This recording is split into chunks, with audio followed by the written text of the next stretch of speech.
excessive. It's a small one. We're about 0.2, 0.1%, give or take.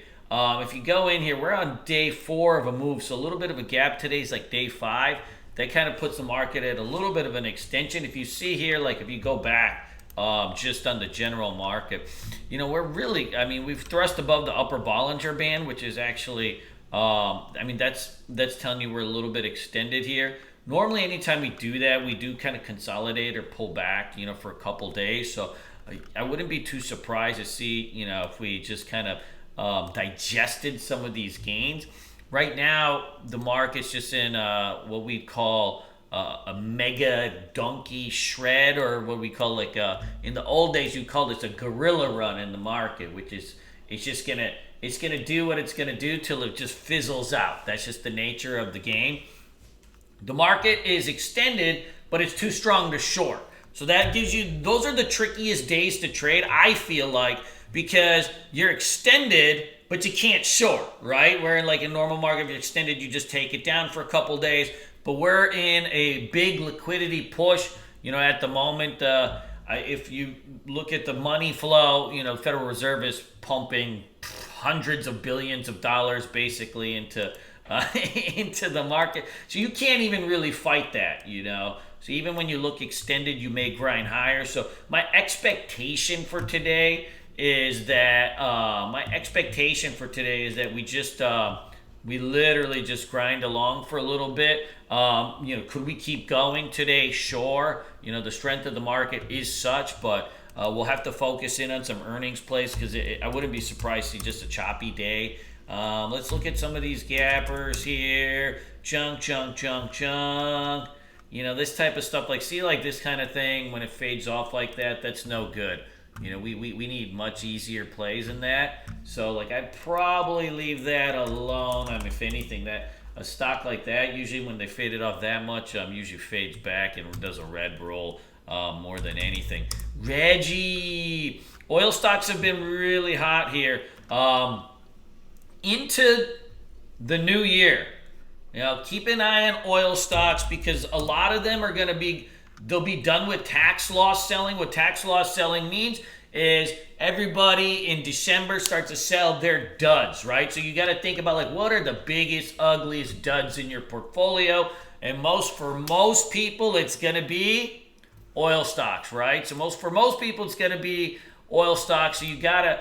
They're going to be selling these off into December. What happens is once that selling ebbs, you get a nice push in some of these stocks. They're usually going to be the cheap. I don't like trading small caps too often, but usually the tax loss selling plays are going to be the cheapest, ugliest, dirtiest kind of stocks imaginable, the ones that have been just getting crushed all year. So keep an eye on WL.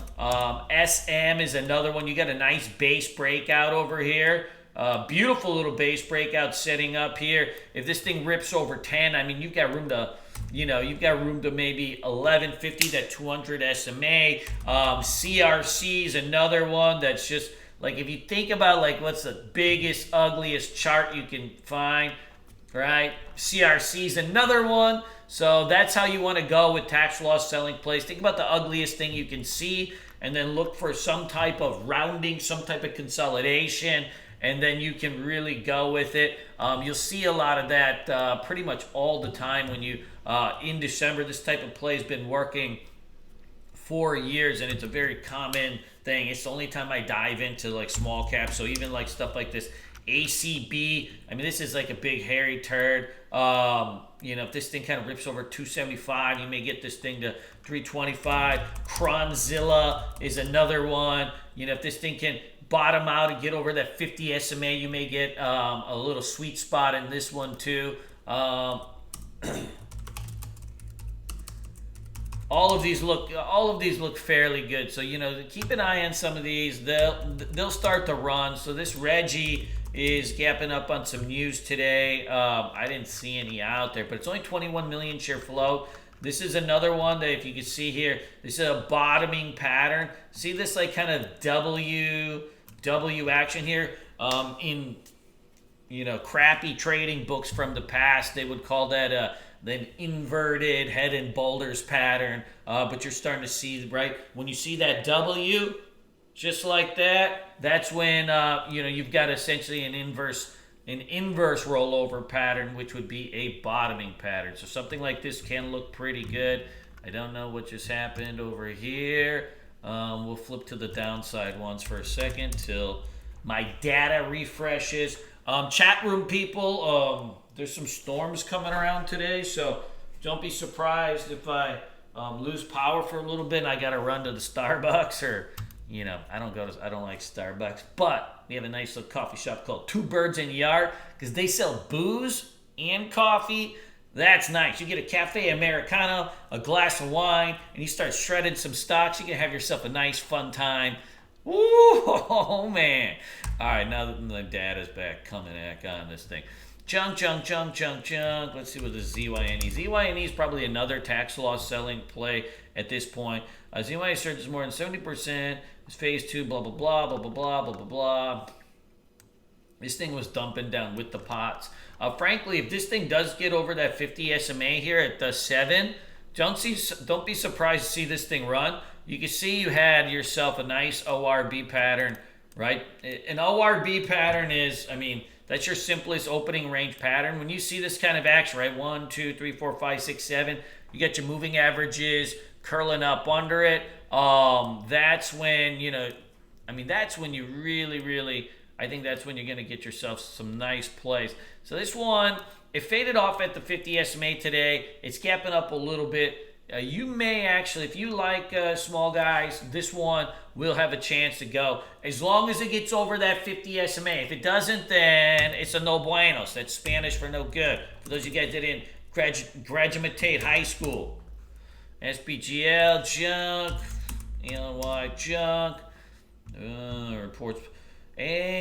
Reports positive top line results, phase 3, blah blah blah. Share search 13%, already fading off. You know what? I'd add this on the list. This may, sometimes these things, they either come back and fill the gap and ramp, or they do a red roll. I'm interested in that. Oddly enough, this will be a little bit more tricky. So this is you're going to have to, Lord Shinobi, what's up, baby? I think this one may have a chance. So you saw this with, AMRN yesterday, right? Let me see if I can bring a different chart to AMRN. So AMRN yesterday, you see this a lot, where, the pre-market data's back off. Yesterday, it was fading off all of pre-market. Then at the open, you got this, big candle spike up. And then it just rolled over. If you look at it with the pre-market data, it was essentially it was going down like this. And then this spike was actually into the VWAP with the pre-market data on. So, guys, there's two different types of VWAPs. There's the VWAP with the pre-market data on and without the pre-market data. Sometimes if you spike into the VWAP with the pre-market data, then what you'll get is a shred at the open. So that's what we got to watch with this ALNY. I want to see it spike up a little bit at the open. If it squeezes up like $4 or $5 and then fades off, we may get a nice little shred. Danny, what's up, man? Danny Mao Chow, what's up? So AMRN still got weakness in this thing. Look, once that data is out, there's no reason for anybody. If it busts below yesterday's lows, we'll probably get to shred this thing again. You already got a nice little gap down on this. I put that on the list. Only on a breakdown of yesterday's lows, I think we're good. Junk. Anybody seeing anything else to the upside? Hit me. See, there's always a little bunch of random ones. Let me know if you see anything to the upside that you think is interesting. Jiva sucks. Jiva always sucks. JBL's an old man stock too. Look at this thing. ATR, Chucky, ATRs, right? You got to be just careful with this thing. But now you do have some earnings out today. So normally this would stink. But today, you've got yourself a breakout. And you're already seeing pre-market more ATR. So that's good. Let's add that to the list. I missed that. The Chuckster coming up with one for the team. Thank you. I would have missed that. You know what? And sometimes I flip through them just too fast. I like that. Thank you. I don't know, Chuck, man. You probably stay pretty young over in Hawaii. Jordan Lopez, where you been lately? What the fuck? All right, let's go on the downside, see what's up.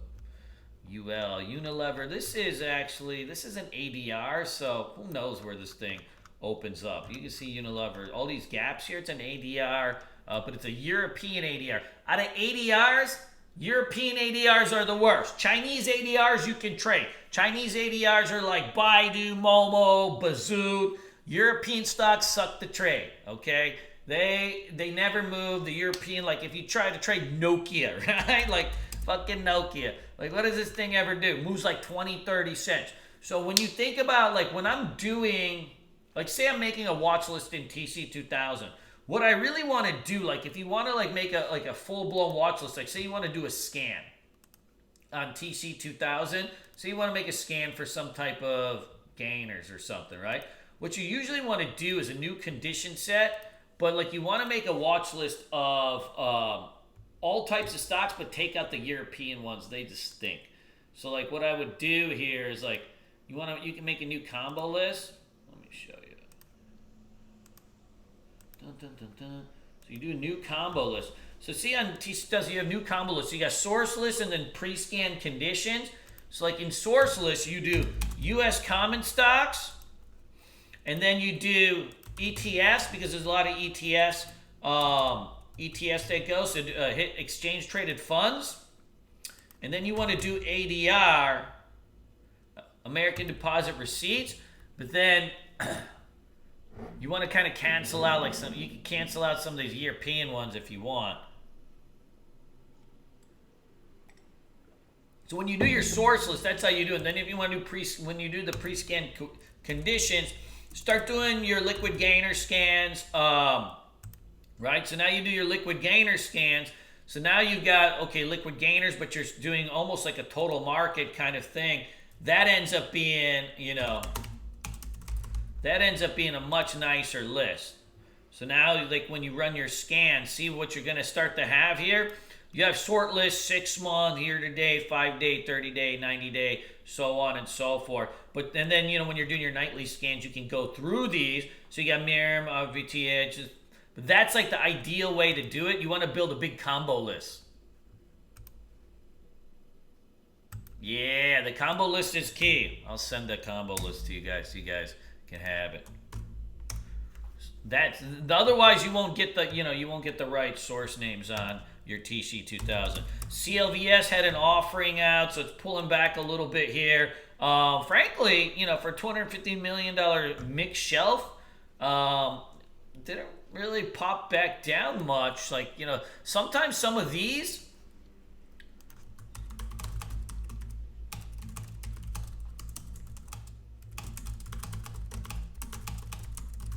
sometimes these can get bought up. I don't know what it's a mixed shelf too. So mixed shelves are the best because what happens is, the sale of 250 million securities from time to time. So essentially what time to time means is like whenever they pump up that stock, they start to rain the shares. Mixed shelves are the best. The smart CEOs do that, right? They pump up that stock, but they get the mixed shelf. So what it says, right, they can sell from time to time. So you get a nice little push, and then it's rain shares. Nice little push, rain shares. So we'll see how this one acts. CLVS was moving nicely yesterday, recently. With this type of news out, like maybe it gets bought up, or maybe it doesn't. We'll see.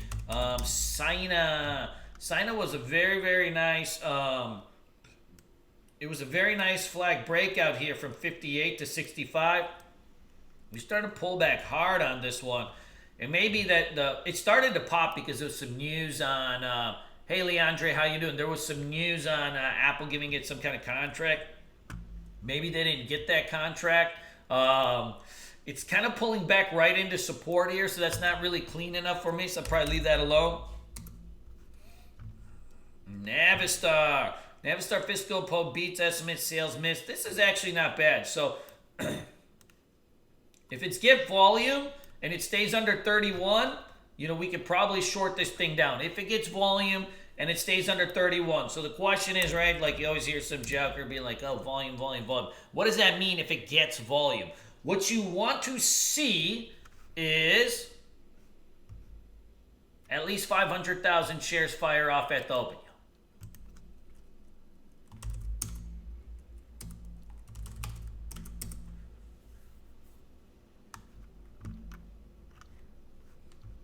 Yeah, I like this one too. It's pretty good.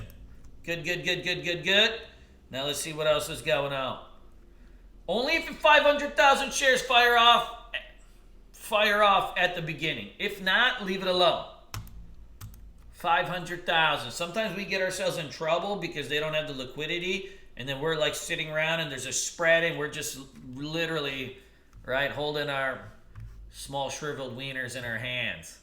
And that's not fun, especially if you're in front of an amphitheater full of people.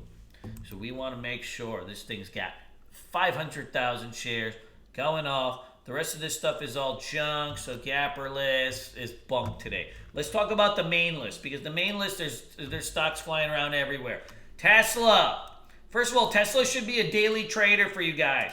It doesn't matter if you got a big account, small account. It's right now moving like $15, $20 a day.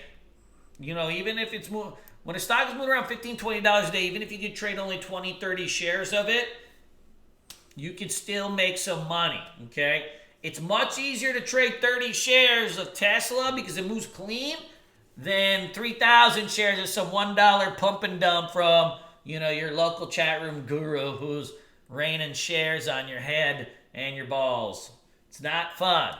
This, you know, this is a little bit easier. So don't worry about price. If a stock can move $10 and you've got 30 shares, you're still good to go. Cody. Now this one's a little bit higher price, but this one moves like a small cap. The float on this is tiny, 24 million shares. You got 35 to 75. You got a nice flag pattern developing here. 9 EMA curls for the girls. You can see the intraday range on this was $77. I think this one attacks 75 and starts to go. We got SM over 10. Crocs. This is more of a swing trade. I've been going out of my way to start adding swing trades into, you know, my portfolio. Why? Even as a day trader, you have to take overnight risk at times when the market conditions are telling you to. There are 4 stages to the market cycle: accumulation phase, distribution phase, run-up phase, run-down phase. We are in a good old-fashioned run-up phase. What run-up phase means is the market gaps a lot. See these gaps? And they gap to the upside. So if the market's going to gap to the upside, what do you want to be doing into the close from the previous day? You want to be holding some overnighters, right? Not many. You don't have to be like a swing trader, a portfolio manager, a position trader, but you have a couple swings going. What's going to happen is they're going to gap up $1 or $2. You get paid while you sleep, essentially, only when the market is in this phase. If you try to swing trade when the market is in this phase, you will feel pain. You will feel pain. Because the market will gap up, it'll gap down, there's news happening, and it's very hard to just control and get consistency. But in this type of phase, you got to have a couple going. I got swings right now in Baidu, XLNX, and looking to add a couple more once I sell off a piece of this Baidu. But this Crocs looks like a breakout's coming. Over 39. You can even see as a day trader, you popped up, pulled back to the 20, had a really nice push, $1.50 push. The stock moves pretty clean. Only 66 million share float. I mean, you're really like you're first of all, you're over a resistance point recently that went back from 2011. Okay, in trading, the longer the base is, the longer the pattern, the longer the measured move is of what a stock can go. So the measured move on Crocs over the next few months could be into the 50s or higher as long as the market hangs up. XS, you know, biotechs, healthcare companies are hot. You have yourself a rounding bottom play here. This is essentially what we call base breakout. You got moved to 100 here. The range yesterday was pretty good, $5. Watch this one, it's opening red. If it goes red to green, I think you got a chance on this bad boy. This is another one that, you know, potentially could be a swing. If this thing pulls back even a little bit and holds here, That may be a potential swing. One thing I try not to do, though, is hold individual biotechs overnight because of this scenario. This is why you don't hold individual biotechs overnight. Sometimes with the regular companies you can, as long as you know the dates. But a lot of times this is like the kind of stuff that happens. You hold individual biotechs overnight and you are asking yourself for a whole load of pain. All right, now let's get into this. We've got actually some nice clean ones. Edit. Flag pattern over here. If it busts over 32, we're shredding this thing. This one is clean, it's crisp, it's tight. You got 9 EMA, about 80 cents away. Looks good. SC. It's trying for the 452nd time to break over this 38. It's been rejected by 38 twice. The third time is a charm. This thing could go today. But you know what? I've said that like 5 times. Don't even really listen to me. I said that like 5 times. But, man, it looks good, don't it? You can't lie. This thing is a flat top breakout. We know that that 38, 39 level is hot. The thing is, when everybody knows about a level, what can often happen is you get this like type of move like LK. See this? When everybody's watching a level, what can happen is like everybody piles into it and you can push it like $2-3 and then yeah, it'll fade off. But you get that nice $2-3. That's all we want. So this one looks pretty good. GBT is the top pick for mine today. If it dips down in the open, goes red to green, I think this thing breaks out today.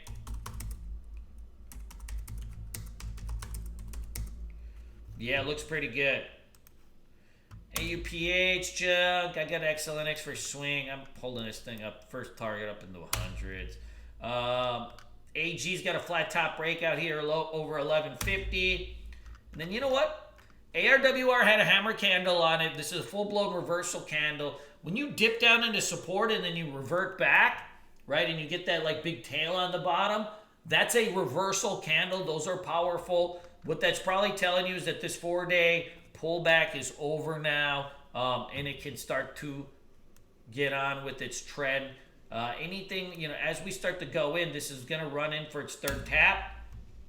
And then Boeing's got all sorts of bad news up. But, man, this thing sucks at trades. I'm taking it off my list. And that is a wrap, all right? So there's a lot of stocks to trade. Not that many good gappers today, so we've got to be careful. Last few, I would say, the last few months, really that first action is in the first hour. If you can't make your money in the first hour, this ain't a good business for you because the rest of the day stinks. I used to tell my students that, it's like, hey, if you're having trouble with your trading, wait out the first hour, let things slow down, let the patterns show up, and then you'll get a nice slower, steadier, high probability scenario. And, you just cut out that first hour or that first 30 minutes, and your results will go up they'll go up great. But the market just stinks now into that first hour. After that, not even first hour, I'd say after that first 45 minutes, there ain't nothing fun about it these days after that first 45 minutes. So now what we have to do is we've got to learn how to shred, and we've got to learn how to shred fast. So this is like hey, let's trade 45 minutes, shred some money, and then, we got to go and dip out and do what we do, live like men. Because there ain't that much action after that first hour. So learn your opening range patterns. If you're not familiar with opening range patterns, then, you're shit out of luck anyways. But that's where the action is. The open used to be from 9:30 to 11. I consider the open now, at least for the last couple months, 9:30 to 10:15. You're not really even getting that hot shred for the rest of the day. I mean, you'll get 1 or 2 plays. It's more a matter, do you want to sit there and stare at it? I don't know. So let's have some fun today. Let's go do what we do, which is the do. All right?